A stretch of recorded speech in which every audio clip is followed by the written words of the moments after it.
Hi friends, నేనైతే ఇలా కొత్తిమీర నిలవ పచ్చడి చేస్తాను ఫ్రెండ్స్. మీరు చూడండి, చాలా అంటే చాలా బాగుంటుంది ఈ పచ్చడి. పెద్ద వీడియో లింక్ పెట్టానండి నమ్మిక రుచి ఛానల్కి. మీరు చూసి ట్రై చేసి ఎలా వచ్చిందో కామెంట్స్ చేయండి ఫ్రెండ్స్.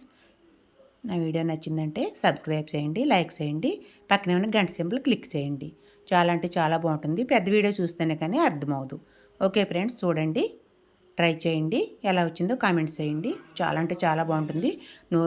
ఎమ్మీగా ఉంటుందండి. చూడండి, ఇలా నేనైతే ఒక చిన్న ముద్ద వేడివేడి అన్నం వేసి కలిపాను.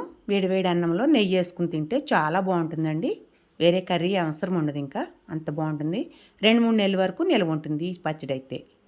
మనం ఒకసారి ప్రిపేర్ చేసి పెట్టుకుంటే 2 నెలలు, ఖచ్చితంగా 2 నెలలు నిల్వ ఉంటుందండి. చూడండి, సూపర్.